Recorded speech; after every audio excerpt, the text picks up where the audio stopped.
মোহনবাগানের এগেনস্টে পেনাল্টি দেওয়া হয়নি, মোহনবাগানের ফরে পেনাল্টি দেওয়া হয়েছে, এরকম অনেকবার হয়েছে। যেই সিদ্ধান্তগুলো হয়তো মোহনবাগানের এগেনস্টে যেতে পারছে, যেখানে ইনভেস্টমেন্ট, গুড ইনভেস্টমেন্ট আছে, সেখানে সাফল্য আছে। এটিকেটা ততদিনই রিলিভেন্ট ছিল যতদিন এটিকে নিয়ে মোহনবাগান সাপোর্টাররা চিন্তিত ছিল। তো এটিকে চ্যাম্পিয়ন হয়েছে, তাহলে এত আওয়াজ হতো না। এটিকের ভাই কোনো ফ্যানবেস নেই, মোহনবাগানের ফ্যানবেস আছে। সে তুমি যেটা ম্যাকলারেন করবে সেটা তুমি ডিয়ামান্টাগোসের থেকে এক্সপেক্ট করতে পারো না। আমাকে প্রচুর ট্রোল করছে, মানে ধারণার বাইরে। প্লেয়াররা মাঠে নেবে, খেলে জবাব দেবে। যে টিমের আমি সমর্থক, যে টিমের স্কার্ফ, যে টিমের নাম। মোহনবাগান এখন শুধুমাত্র ইস্টবেঙ্গল নয়, মোহনবাগান সুপার জায়ান্ট এই মুহূর্তে ইন্ডিয়ান সুপার লিগের প্রতিটা টিমের থেকে অনেক এগিয়ে আছে, অনেক। Hello everyone, welcome back to our channel, welcome back to Bengali sports blog. Bengali sports ব্লগের নতুন একটি ভিডিওতে, নতুন এপিসোডে আপনাদের সকলকে ওয়েলকাম। কালকে অর্থাৎ শনিবার দিন রাত্রিবেলা মোহনবাগান সুপার জায়ান্ট কিন্তু লিগ শিল্ড এবং আইএসএল কাপ জিতে নিয়েছে, এবং তারপরে ম্যাচের প্রিভিউ বা আমি বলবো ম্যাচের রিভিউ বা তারপরে আমার এক্সপ্রেশন দেওয়া হয়নি। এবং এবারে ইন্ডিয়ান সুপার লিগের থ্রু আউট দ্য সিজন কী হলো তারই একটা ফ্ল্যাশব্যাকে আমরা চলে যাব এবং আলোচনা করব। ডেফিনেটলি অনেক বিতর্কিত হয়তো কথাবার্তা এই ভিডিওটিতে আমি বলবো, যেটা নিয়ে বিতর্ক পরবর্তীতে সৃষ্টি হতে পারে, বাট চেষ্টা করব নিজের তরফ থেকে যেটা আমার মনে হচ্ছে সেটা আপনাদের সকলের সামনে তুলে ধরা। আপনাদের কি মনে হচ্ছে সেই বক্তব্য ডেফিনেটলি কমেন্ট বক্সে রাখবেন। কালকে মোহনবাগান সুপার জায়ান্ট একই বছরে একই সিজনে তাদের দ্বিতীয় ট্রফি তুললো এবং অনেক রকম বিতর্ক, অনেক রকম কন্ট্রোভার্সি ক্রিয়েট হয়েছে। প্রথমেই আমি যেটাতে আলোকপাত করার চেষ্টা করব সেটা হচ্ছে শুভাশিস বোসের যে কালকে হ্যান্ডবলটা। ইয়েস, আমি যখন ম্যাচ চলাকালীন যখন আমি খেলা দেখছিলাম তখন আমার মনে হচ্ছিল শুভাশিস বোসের হাতের এইখানে বলটা লেগেছে লাইভে, বাট পরে যখন আমি ভিডিও ক্লিপিং এবং ফটো দেখলাম তখন দেখলাম শুভাশিস বোসের হাতের এইখানে বলটা লেগেছে। এবং এইটা দেখে আমার যেটা মনে হয়েছে, এটা আমার পার্সোনাল মতামত, তোমরা সেখানে তোমাদের মতামত অন্যরকম হতেও পারে, যে সানা সিংয়ের যেটা হাতে লেগেছিল সেটাও পেনাল্টি ছিল এবং শুভাশিস বোসের যেটা হাতে লেগেছিল সেটাও আই থিঙ্ক পেনাল্টি ছিল, এবং রেফারি একটা পেনাল্টি দিয়েছে আর একটা দেয়নি। এটার বলার মানেটা কি? যে মানে ওটা দেয়নি বলে কি মোহনবাগান সুপার জায়ান্ট এত সফল এই সিজনে? 3টে টুর্নামেন্টেই তারা দুর্দান্ত খেলেছে, ডুরান্ড কাপ, আইএসএল লিগ স্টেজে, আইএসএল কাপ স্টেজে, প্রতিটাতেই দুটো তারা চ্যাম্পিয়ন হয়েছে, একটা রানার্স হয়েছে।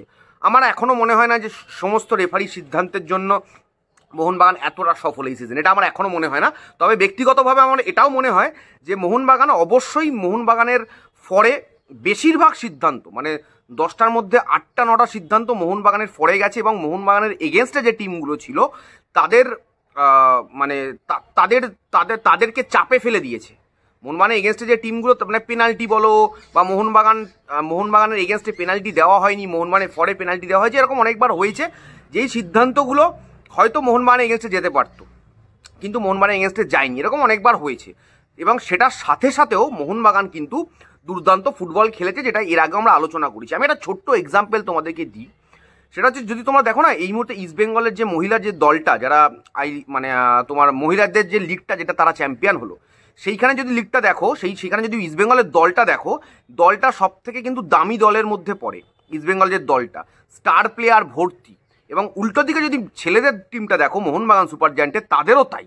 মানে এটা থেকে একটা জিনিস তো পরিষ্কার, যে যেখানে গুড ইনভেস্টমেন্ট আছে সেখানে সাফল্য আছে।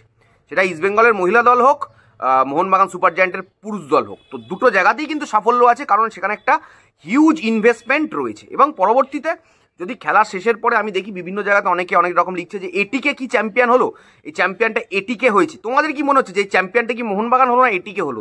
দেখো, আমাকে যদি মানে জিজ্ঞেস করো, আমার তো মনে হয় যে দেখো, এটিকেটা ততদিনই রিলিভেন্ট ছিল যতদিন এটিকে নিয়ে মোহনবাগান সাপোর্টাররা চিন্তিত ছিল। যতদিন মোহনবাগান সাপোর্টাররা এটিকে নিয়ে প্রতিবাদ জানাতো ততদিনই এটিকে রিলিভেন্ট ছিল বলে আমার মনে হয়। যবে থেকে মিস্টার সঞ্জীব গোয়েঙ্কা এটিকে নামটা তুলে সুপার জায়ান্ট করে দিয়েছেন, তো তারপর থেকে আমার মনে হয় না যে এটিকে নামটা অতটাও রেলিভেন্ট রয়েছে। যদিও পেন অ্যান্ড পেপারে যদি আমরা দেখি, এটিকে প্রাইভেট লিমিটেড নামেই কিন্তু মোহনবাগানের যে মানে কোম্পানিটা ফর্ম করা রয়েছে মোহনবাগান সুপার জায়ান্টে, সেটা কিন্তু এটিকে প্রাইভেট লিমিটেড। মোহনবাগানের যে ফেসবুক পেজটা চালানো হচ্ছে, যেটা আগে এটিকেট ছিল, সেটা কিন্তু এই মুহূর্তে মোহনবাগান সুপার জায়ান্ট নামে চালানো হচ্ছে। এইগুলো হচ্ছে, কিন্তু এগুলোই কি এনাফ? কিসের জন্য এনাফ? ইস্টবেঙ্গল সাপোর্টারদের আমি দেখছি, মানে তারা এটা নিয়েই, মানে সবাই নয়, বেশ কিছু সাপোর্টার, যে এটিকে চ্যাম্পিয়ন হয়েছে।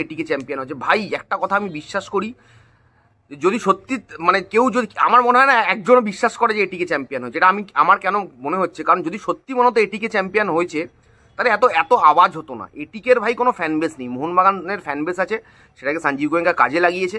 দীর্ঘ 5 বছর ধরে ইস্টবেঙ্গলের ব্যর্থতা রয়েছে। মোহনবাগান সুপার জায়ান্ট, কখনো এটিকে মোহনবাগান, এখন মোহনবাগান সুপার জায়ান্টের সাফল্য রয়েছে।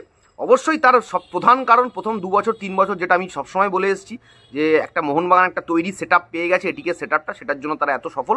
তবে বর্তমান সময় আমি এটা এই সিজনে আমি এটা বিশ্বাস করি না, কারণ প্রতি বছর, কারণ বাকিরাও তুমি যদি দেখো বেঙ্গালুরু বলো, জামশেদপুর বলো, নর্থ ইস্ট বলো, গোয়া বলো, মুম্বাই বলো, এরা প্রত্যেকেই একটা না একটা সময় এই সিজনে কিন্তু ভালো খেলেছে। যারা টপ 6 করেছে তাদের প্রত্যেকের কথাই আমি বললাম। তো এরাও কিন্তু একটা মানে মোহনবাগানকে কোনো চাপ দিতে পারেনি। আমি ইস্টবেঙ্গলের কথা বাদ দিয়ে দিলাম, কেউই পারেনি মোহনবাগানকে। আমার তো মনে পড়ে না যে কেউ একটা চাপে ফেলে দিয়েছিল। হ্যাঁ, এফসি গোয়া হারিয়েছে, বেঙ্গালুরু চাপে ফেলেছিল, 3-0 হারিয়েছে, বাট বেঙ্গালুরুকে 2খানা ম্যাচ হারালো, ফাইনালে হারিয়ে মোহনবাগান যা বদলা নেওয়ার ছিল প্রপারলি নিয়ে নিয়েছে। আমার মনে হয় কালকে যেটা 2-1 হারালো, প্রপারলি নিয়ে নিয়েছে বদলাটা। এবং আরও একটা কথা বলি, কালকে যেটা ম্যাকলারেন গোলটা করলো না টার্ন করে, ভাই 12 কোটির বিদেশি, বা আমি ম্যাকলারেন 12 কোটি দিয়ে আনেনি মোহনবাগান, অ্যারাউন্ড 10 কোটি টাকা দিয়ে এনেছে। তো 10 কোটির বিদেশি আর 3-4 কোটির বিদেশি বা 4-5 কোটি টাকার বিদেশির মধ্যে তফাৎ হবে।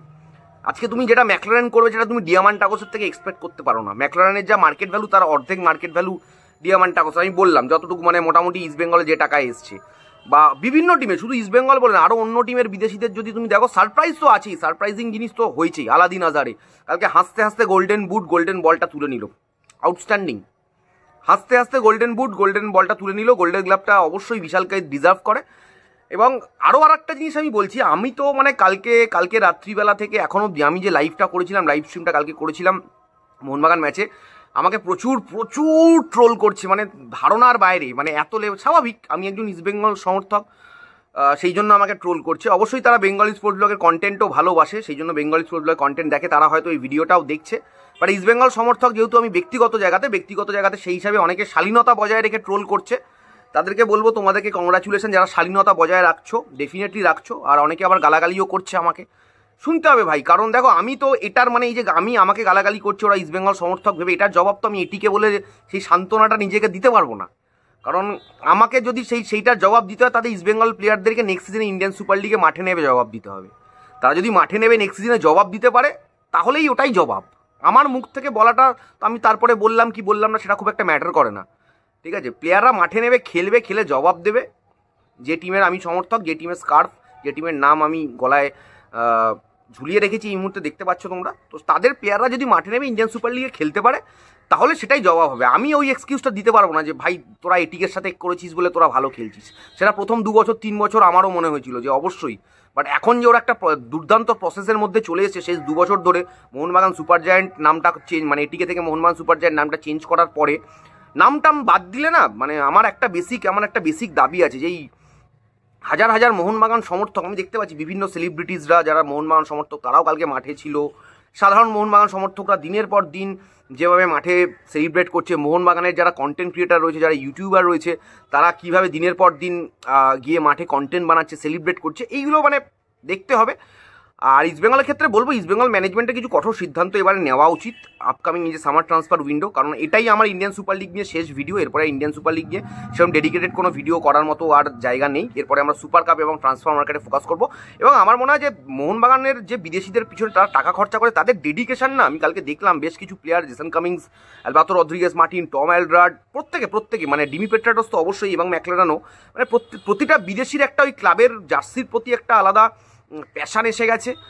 সাপোর্টারদেরকে দেখে তারা একটা ভালো টাকা পাচ্ছে এখান থেকে, তাদের একটা আর্নিংটা ভালো হচ্ছে, তাদের টিমটা ভালো, তাদের ওই ব্যাপারটা রয়েছে যেটা না খুব ল্যাক করেছে বিভিন্ন দলের মধ্যে, স্পেশালি ইস্টবেঙ্গলের বিদেশিদের মধ্যে। সেই না কারুর মধ্যেই পাইনি আমি, মাদিতালাল একদিন মাঠে বসেছিল মাথা নিচু করে, মানে মাদিতালাল দুর্দান্ত কিছু করে দিয়েছে কিছু ইস্টবেঙ্গল সমর্থকের বিশ্বাস, আমার বিশ্বাস নয়। মাঠে পারফরমেন্স করতে পারিনি ভাই, ইমোশন দিয়ে কিচ্ছু হবে না ভাই, মাঠে পারফরমেন্স করতে হবে, নাহলে বছরের পর বছর মোহনবাগান জিতবে। আর বেঙ্গলি স্পোর্টস ব্লগ আমি তো কংগ্রাচুলেট করবই, কারণ এটা আমার দায়িত্ব যে যারা ভালো করবে। আমি নর্থ ইস্টকেও বলেছি, তারাও দুর্দান্ত করেছে। আলাদিনের জন্য আমি খুব খুশি, এবং কালকে গার্ড অফ অনার যেভাবে দিল মোহনবাগানের প্লেয়াররা আলাদিন আজারেকে মানে ওটাও ডিজার্ভ করে ভাই, ঠিক আছে। তো যাই হোক, আবারও কংগ্রাচুলেশন।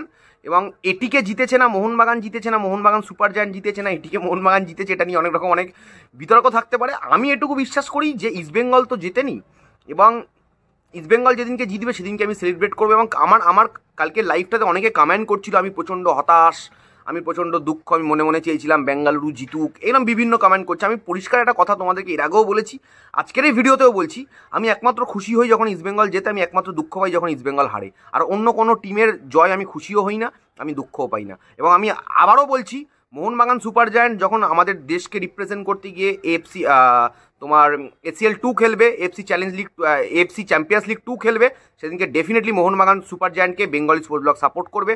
আজকে এই ভিডিওতেই বলে দিলাম যে যারাই খেলবে, সেটা পরবর্তীতে যদি অন্য টিমও খেলে, যারা ইন্ডিয়াকে রিপ্রেজেন্ট করে খেলবে এফসি টুর্নামেন্টে, তাদেরকে বেঙ্গলি স্পোর্টস ব্লগ সাপোর্ট করবে, সবসময় করবে। এবং আমার মনে হয় যে এই মুহূর্তে দাঁড়িয়ে একটাই কথা আমি বলবো, যে এক্সকিউজ অনেক কিছু হলো কালকে, এবং আর আমার মনে হয় এক্সকিউজ দেওয়ার সময় নেই, পারফরমেন্স করার সময় সামনে ইস্টবেঙ্গলের ক্ষেত্রে এটুকুই বলবো, ভালো টিম করে লড়তে হবে, অ্যাটলিস্ট যদি ফাইটটা করতে পারে, এর থেকে আর বেশি কিছু বলার নেই। কারণ মোহনবাগান এখন শুধুমাত্র ইস্টবেঙ্গল নয়, মোহনবাগান সুপার জায়ান্ট এই মুহূর্তে ইন্ডিয়ান সুপার লিগের প্রতিটা টিমের থেকে অনেক অনেক এগিয়ে আছে, অনেক অনেক এগিয়ে রয়েছে। এবং এটুকুই বলবো, কালকের আর একটা জিনিস বলবো যেতে যেতে, যে কালকে যে আমাদের রাজ্যের ক্রীড়ামন্ত্রীকে মাঠে ডাকা হয়নি, সেটা আমার মনে হয় দুর্ভাগ্যজনক, এটা হওয়া উচিত হয়নি। নিশ্চয়ই Mohun Bagan super giant management or FSDL এর পক্ষ থেকে ইনভাইট করা উচিত ছিল বলে আমার মনে হয়। এবং এটা নিয়ে অন্য ক্লাবের প্রেস রিলিজটা আরও হাস্যকর। আশা করছি কি বলছি বোঝাতে পারছি। এই যে কালকের ফাইনালে ডাকা হয়নি আমাদের রাজ্যের ক্রীড়ামন্ত্রীকে, সেইটা নিয়ে যদি অন্য কোনো ক্লাব প্রেস রিলিজ করে, এটা নিয়ে প্রেস রিলিজ করে, সেটা কিন্তু আরও হাস্যকর। আমার মনে হয় তাদের আরও অন্যদিকে ফোকাস করা উচিত। এবং এই যে সমর্থকদের মধ্যে ফ্রাস্ট্রেশন, এই যে সমর্থকদের মধ্যে দুঃখ ব্যথা, শুধুমাত্র আমার মনে হয় মাঠেই এর জবাব দেওয়া যেতে পারে। এবং আমাকে যারা গালাগালি দিচ্ছে, ট্রোল করছে, তাদের জবাব আমি তখনই দিতে পারবো যখন ইস্টবেঙ্গল মাঠে নেমে দুর্দান্ত ফুটবল খেলবে। Thank you so much. আর দুর্দান্ত ইন্ডিয়ান সুপার লিগের সিজন শেষ হলো, আপকামিং আমরা ট্রান্সফার মার্কেট এবং সুপার কাপে নজর রাখবো। তবে সুপার কাপের সবথেকে যেটা ইম্পর্টেন্ট এই মুহূর্তে ব্যাপার বুঝতে পারছি, যে চার্চিল ব্রাদার্স হয়তো খেলবে না।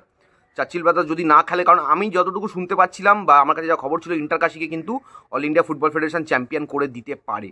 এইটা নিয়েই হয়তো চার্চিল ব্রাদার্সের সাথে একটা তাদের মনোমালিন্য চলছে এই মুহূর্তে। আমরা পরবর্তীতে আপ টু ডেট থাকার চেষ্টা করবো যে কী হচ্ছে। এবং যদি চার্চিল ব্রাদার্স না খেলে, যেহেতু চার্চিল ব্রাদার্সের সাথে মোহনবাগান সুপার জায়ান্টের খেলা, তাহলে মোহনবাগান সুপার জায়ান্ট কিন্তু অলরেডি একটা ম্যাচ না খেলেই কোয়ার্টার ফাইনালে উঠে যাবে। সেদিকে আমাদের নজর থাকবে। Thank you so much. সবাই ভালো থাকো। বেঙ্গলি ফুটবল ব্লগকে সাবস্ক্রাইব করো। তোমাদের মতামত এই ভিডিওটা দেখে কি মনে হয় ডেফিনেটলি কমেন্টে জানিও। দেখা হচ্ছে খুব তাড়াতাড়ি নতুন একটা ভিডিওতে। এখনের মতো সকলকে টাটা।